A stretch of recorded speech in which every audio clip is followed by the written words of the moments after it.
Una de las frases más repetidas a lo largo de la historia en todas las lenguas. El cuadrado de la hipotenusa de un triángulo rectángulo es igual a la suma de los cuadrados de los catetos. Y lo más curioso, ironías de la historia, Pitágoras es tan popular por un teorema ya conocido mucho antes de que él naciera. Sí, no se escandalicen. El teorema de Pitágoras realmente no es de Pitágoras, e incluso existen serias dudas de que él lo demostrara. De lo que no cabe duda es que este teorema es el que cuenta con mayor número de demostraciones distintas. Scott Loomis reunió y publicó a principios de este siglo 367 demostraciones diferentes del famoso teorema. Una de ellas de un presidente de los Estados Unidos, James A. Garfield, en 1876. Aunque seguramente la más antigua sea la de los chinos, descubierta hacia el año 1000 a.C. Lo que no deja lugar a dudas es que constituye una de las demostraciones más naturales y elegantes. Recordemos que el área de un rectángulo es base por altura. El área de un triángulo, que es la mitad de un rectángulo, será por tanto base por altura partido por 2. La idea es construir, a partir de un triángulo rectángulo, un cuadrado de lados B más C.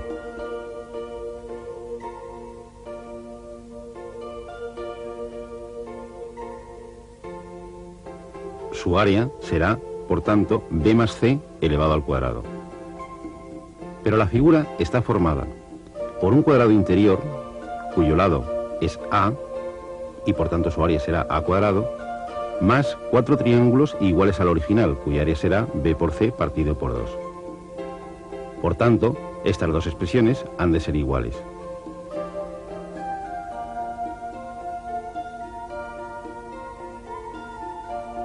Simplificando las expresiones, obtendremos que A cuadrado más 2BC ha de ser igual a B cuadrado más C cuadrado más 2BC. Y simplificando, A cuadrado igual a B cuadrado más C cuadrado. Es decir, el cuadrado de la hipotenusa es igual a la suma de los cuadrados de los catetos. Decididamente, una elegante joya matemática de 3000 años de antigüedad, de la que Pitágoras nunca pudo tener noticias. ¿Cuáles son las principales aportaciones matemáticas de la escuela pitagórica?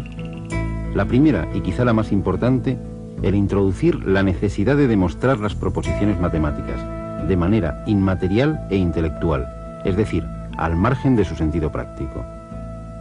Los pitagóricos dividieron el saber científico en 4 ramas: la música, la aritmética o ciencia de los números, su lema era todo es número, la geometría y la astronomía. Y en las 4 nos han dejado resultados e ideas sorprendentes. Para ellos, los números son entes abstractos, como ideas de la mente, con existencia propia al margen de los objetos que representan. Cuando hablaban de números, se referían a los números enteros y a las fracciones, es decir, números que se podían expresar como razón de 2 segmentos que contenían un número entero de veces una misma unidad. De ahí nos viene el término número racional. Los pitagóricos fueron mucho más allá, colocando el concepto de número como principio y explicación de todo el universo. Uno de sus discípulos, Filolao, llegó a afirmar: todas las cosas que pueden ser conocidas tienen número, pues no es posible que sin número nada pueda ser conocido ni concebido. El número sagrado de los pitagóricos es el 10, el tetractis, el número del universo, ya que es la suma de todas las dimensiones, el punto, la línea, el plano y el espacio. Su concepción de los números enteros como puntos materiales les permitió estudiar las relaciones curiosas entre los números, asociándolas con las figuras geométricas. Con 3 puntos se puede formar un triángulo. El número 3 es un número triangular. Si a estos 3 puntos les añadimos otra fila de 3, formamos otro triángulo. El número 6 es también triangular. Si añadimos otra fila de 4, tendremos el siguiente número triangular, el 10. De forma análoga, 4 puntos forman un cuadrado, al igual que 9, 16, 25... Estos son los números cuadrados. De la misma manera se pueden obtener los números pentagonales o los hexagonales. Seguramente también es de origen pitagórico la idea de número perfecto. El 6 es un número perfecto, ya que la suma de todos sus divisores, salvo él mismo, es 6. 28 también es un número perfecto. Para encontrar el siguiente número tenemos que dar un gran salto. Es 496. No es tan fácil encontrarlo. Euclides se basa en una propiedad fácil de probar de las áreas de los paralelogramos. Si desplazamos el lado opuesto a la base sin variar su longitud a lo largo de una recta paralela a la base, obtenemos un paralelogramo de la misma área. Utilizando solo esta propiedad, se puede demostrar que el área del cuadrado de la hipotenusa es igual a la suma de las áreas de los cuadrados de los catetos. Disfrútenlo, sobran las palabras.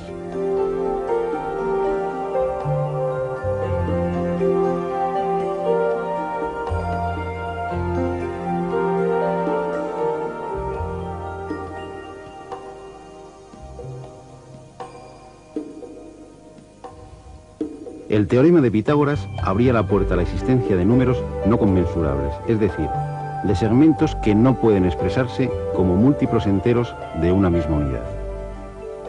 En efecto, no hay ningún segmento, por muy pequeño que sea, que esté contenido exactamente un número entero de veces en el lado de un cuadrado del lado 1 y en su diagonal.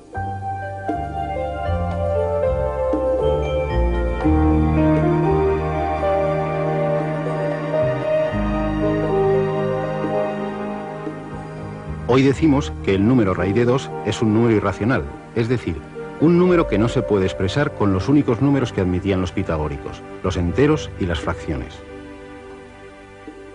La estrella pitagórica se obtiene uniendo los vértices no consecutivos de un pentágono regular.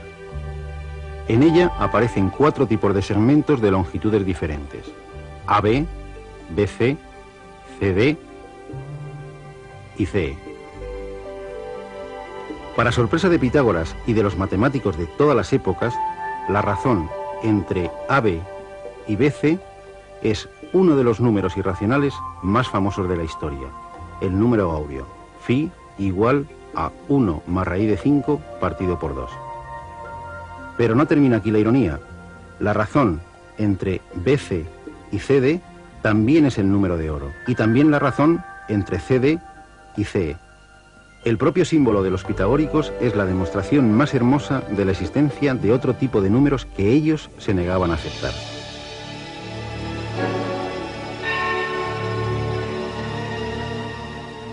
A veces, la matemática, como el dios Cronos, devora a sus propios hijos, aunque luego los eleve a una gloria imperecedera.